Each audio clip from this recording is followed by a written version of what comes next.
this initiative has really been able to engage communities in a way that nothing else really has before, and that's key to its success. Combining or joining up communities, funders, politicians at local and national level to deliver really impressive change, and that evaluation report really shows the hugely wide impact that it's had. These are the groups that are the key to change, and we need to keep supporting women and men in these groups so that they can be at the centre of bringing about positive change in our country that benefits everybody.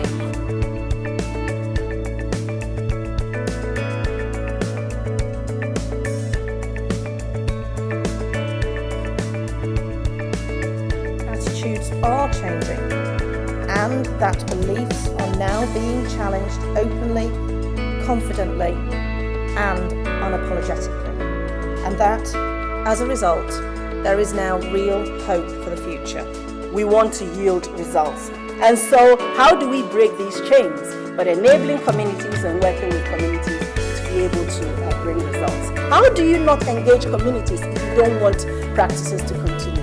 And I do hope that this is an opportunity for us to reflect on the gains and to really share and learn what has been shared through the special initiative. Thank you very much.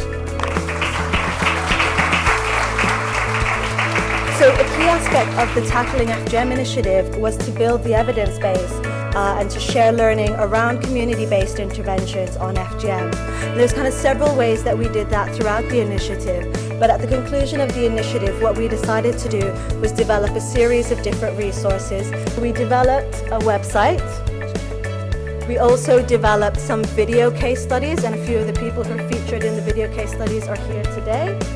And then we also developed an app, and the app is kind of an interactive quiz on how do you run an FGM session with young people.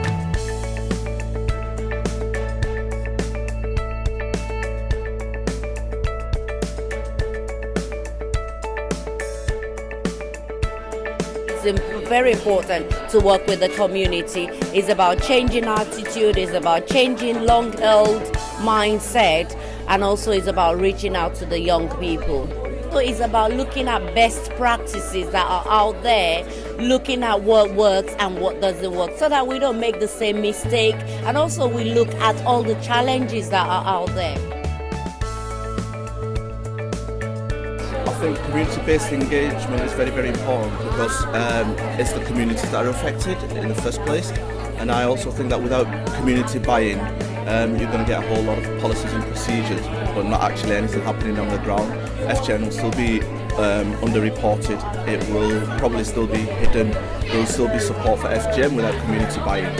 I think challenging the role of men in terms of speaking out against FGM, and I think men's voices need to be heard, and there needs to be more men out there actually speaking out against FGM, and I think data as well is another area as well, some more empirical evidence around what the prevalence of FGM is and how we can tackle that. People speaking out against it who are from the community is a really powerful way of getting change, and I think certainly one of the things that's happened is that the momentum that's built around more and more people speaking out, giving others confidence to speak out as well. I think it's just building that momentum which hopefully will tip the balance to eliminate the practice.